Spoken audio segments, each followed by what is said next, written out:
சம்பவம் கிடைத்த உடனடியாக மாண்புமிகு தமிழ்நாடு முதலமைச்சர் அவர்கள் அந்த குடும்பத்தாருக்கு ஆறுதல் தெரிவித்து அதோடு முதல் கட்ட நிவாரணமாக இன்றைக்கு 1 கோடி ரூபாய் வழங்கி அதே நேரத்தில் போய் குடும்பத்திற்கு நேரடியாக மாவட்டத்தினுடைய அமைச்சர்கள் முறையில் நீ போய் ஆறுதல் சொல்லி என்று சொல்லி எங்களுக்கு தொலைபேசியில் உத்தரவிட்டார்கள். அந்த அடிப்படையில் விசாரித்து இன்றைக்கு இங்கே அவர் குடும்பத்தாருடைய மகன் இங்கே இருக்கிறார்.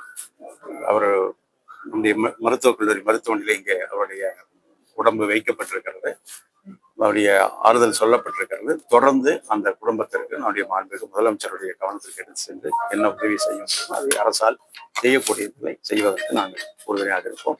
இருந்தாலும் குற்றவாளிகள் உடனடியாக குற்றவாளி மீது நடவடிக்கை எடுப்பதற்கும் நம்முடைய மாவட்ட காவல்துறை கண்காணிப்பாளர்கள் நடவடிக்கை எடுத்துள்ளார்கள். மாவட்ட ஆட்சித்தலைவர் அவர்களும் உடனடியாக அது குறித்து நடவடிக்கை எடுக்க அங்கே ஆலோசனை வழங்கியிருக்கிறார். நிறைந்து அது குறித்த நடவடிக்கை எடுக்கப்படும். உரிய முறையில் அது அவர் குடும்பத்தாருக்கும் பாதுகாப்பு. குழுக்கள் அமைக்கப்பட்டிருக்கிறது. காவல்துறை கண்காணிப்பாளர்கள் அந்த சம்பவம் நடந்த பகுதியில இருந்திருக்கிறார், போயிருக்கிறார். செய்தி கிடைத்தவுடன் அது குறித்து விரைந்து நடவடிக்கை எடுக்கப்பட்டுள்ளது. யார் என்பது தெரியும். அதனால எளிதாக குற்றவாளிகளை கைது செய்ய முடியும்.